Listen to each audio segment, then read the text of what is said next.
Let's talk about Shannon Sharpe and Skip Bayless. I'd be lying if I told you I thought I would be where I am right now at this point in time. Did I think it was possible? Yes, but I thought it was going to take me a lot longer than what it actually took me. It's tough. See, people like, well, Shannon, why did you get so emotional?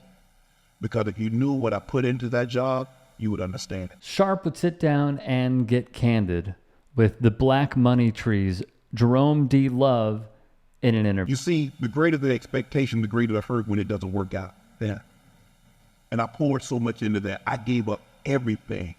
I lost relationships because I couldn't go out to dinner. I couldn't go to vacation. I couldn't do it because I have to watch all the sporting events because I got to be able to talk about them on television and talk about them expertly.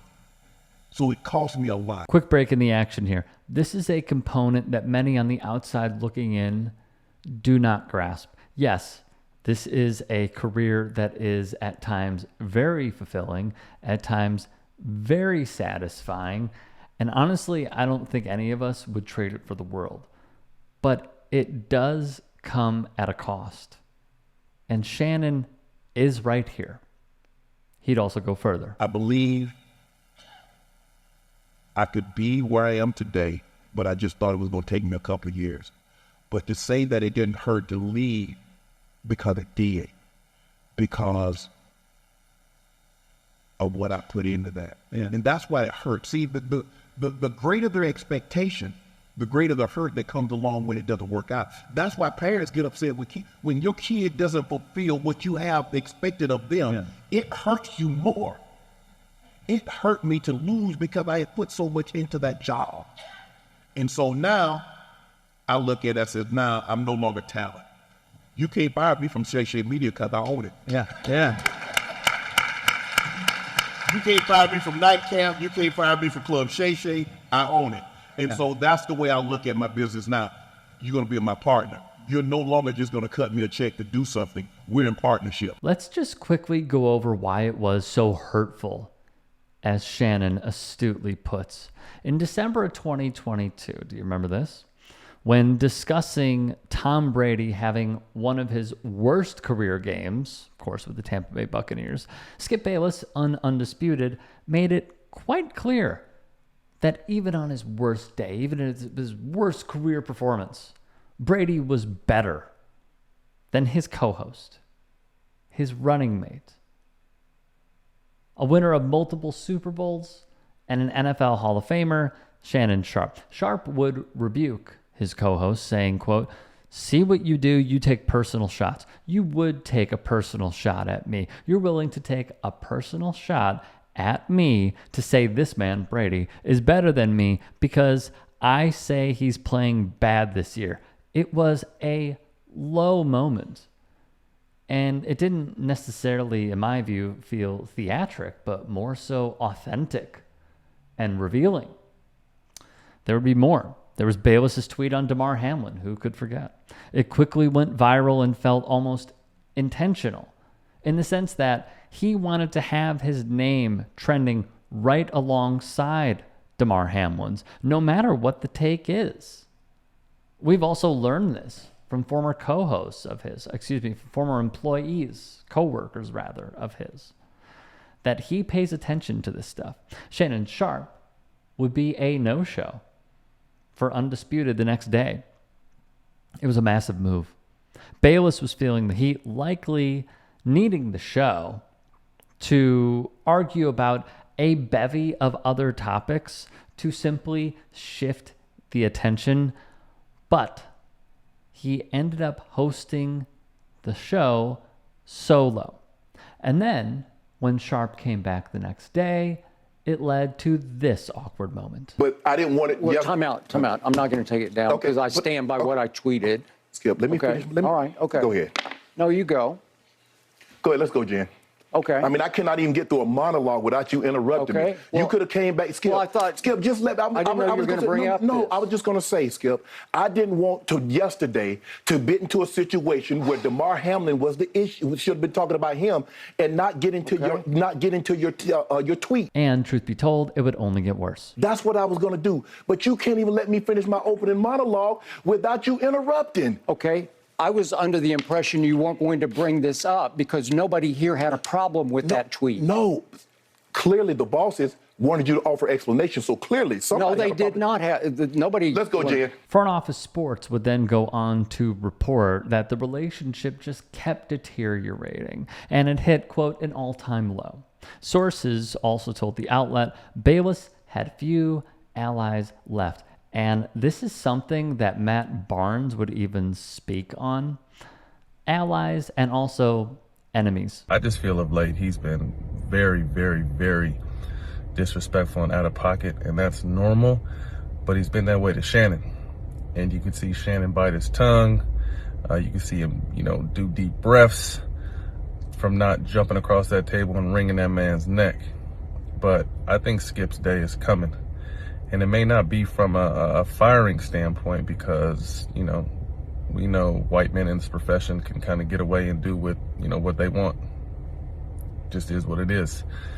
And it makes good TV. Remember, controversy sells. So, of course, Fox are going to want to keep those type of ratings. Barnes would also indicate that he had to put out some fires too. But I know personally, that I've had to diffuse two situations, one with the coach and one with the NBA player. They wanted to Skip up. Personally, I've had to do it.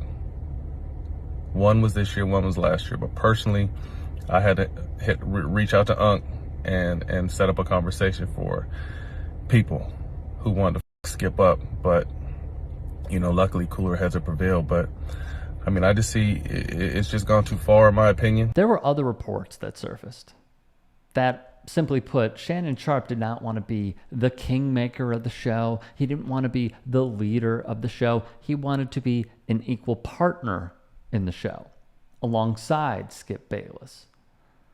Because according to the reporting, Bayless was the one who picked the topics. Sharpe wanted to have an equal say. And apparently that was too much.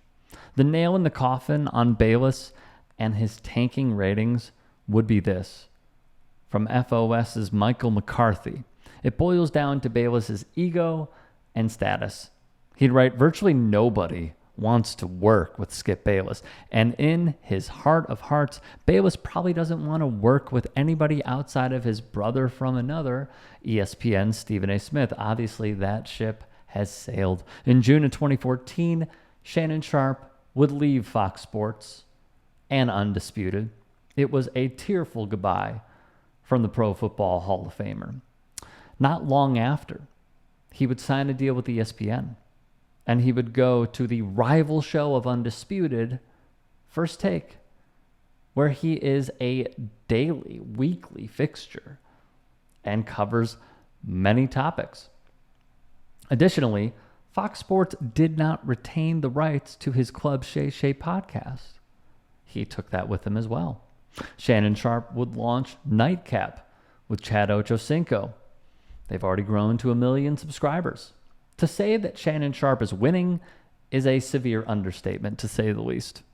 Continuously, though, and repeatedly, not just on his individual independent ventures like the ones I just listed, he is also a part, whatever part you believe, that is up to you, of First Take trouncing Undisputed in the ratings battle. It's not even a battle anymore as much as it is a pro basketball team against a JV team.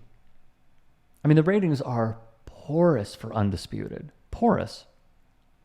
The most recent numbers are that a measly 77,000 people tuned in to Undisputed.